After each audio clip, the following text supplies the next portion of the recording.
then the last one. A false witness who pours out lies, and then the last one. A person who sows discord in a family. Now, I know that this passage is a little weird, sowing discord. But then it says in a family. And in my house, we don't have a dinner table. We have this table. This is our table. And while I'm cooking dinner, every single night, literally every single night, you know what I yell? Salem, Asher, go get the table and chairs. And they take off. They take off. They run over to get the table and chairs. And when I tell you, every single night, I hear them screaming, fighting, yelling, arguing. You know what they're arguing about? No joke. And this has been going on for like a year and a half. You know what they argue about? The blue chair. The blue chair. This thing. They want to sit in the blue chair.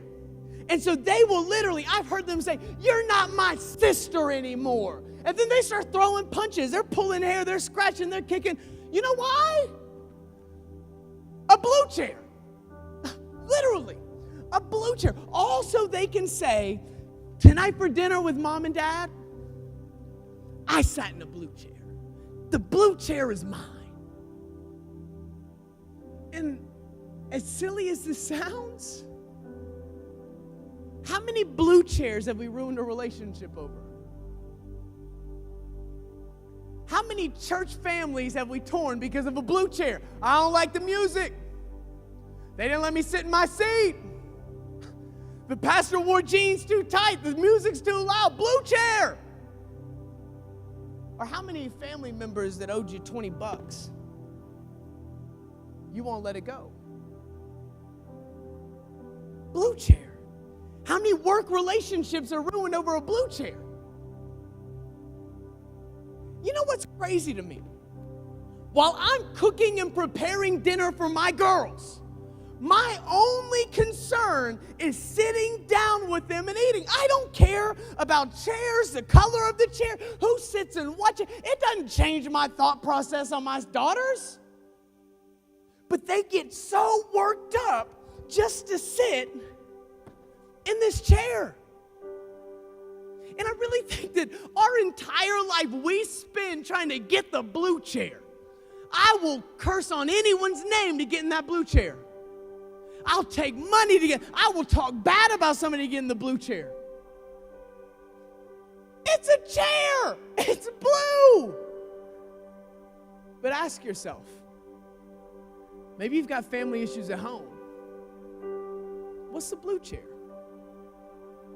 Maybe you've had friction at church and you have some church hurt. Was it really over a blue chair? Maybe at work you hate working in that branch because that manager made you stay 15 minutes late. A blue chair? God has so much more for you at this table than you sitting and worrying about a blue chair. You know why God hates? Because he loves.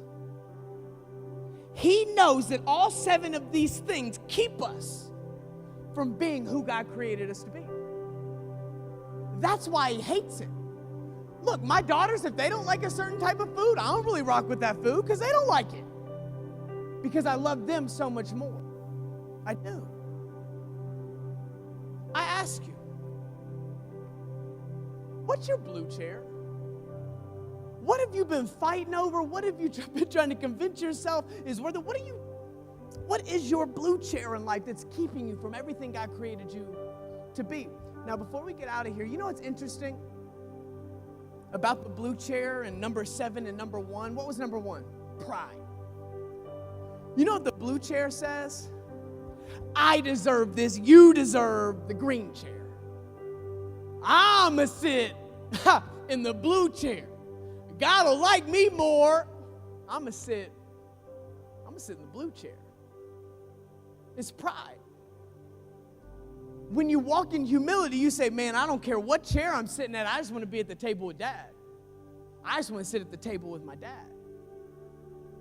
And so ask yourself, before we get out of here and we're going to pray, What are you more concerned about? Sitting at the table with your dad? Talking to him, telling him about your day, I give them food, so I give them resources. Are you more concerned about talking and receiving from your dad, or are you more concerned about arguing with your siblings over politics, money, what someone wears, how they spent their money, what they drive? Really? Dude, these are chairs. I'm much more concerned about what's on the table. And that's my prayer for you. God hates these things because he loves you so much. But I want to pray that because discord means disagreement. Maybe you've had a disagreement in your family, at church, at work, and it was over something stupid, and you know it, and you've been meaning to ask for forgiveness or forgive. Can I pray for you? Can I pray that you would say, I'm going to get out of this race of doing wrong and get into the race of doing good. I'm going to get out of the blue chair, maybe move to the green chair, the purple chair, the orange chair. I don't care. I just want to be with my dad. Let me pray for you. God, we're so thankful for everything that you do. We know you came to give us a rich and satisfying life. But God, we can't get it running this race over here. We can't get it in the blue chair when we're fighting. God, I pray that you change my heart. I pray that you change the heart of somebody that's listening right now. God, I pray that we would be more concerned about what's on the table and having a conversation with you than fighting with our siblings over what chair we get, or what something looks like. And God, maybe somebody deals with deceit and lying. Or maybe somebody's been sweating and they can't see properly because they can't keep up with what they did here or what they said here. God, I pray that they would just say, Father, forgive me. Dad, forgive me. I just want to sit at your table. Give me the orange chair. I don't care. I just want to sit at the table and eat with you. God, we love you. We know you're doing a big work in our lives. But allow for us to walk over to this race you have here for us so that we can accomplish everything that you have for us. God, we love you. We honor you. And we praise you. It's your name we pray. And everybody said...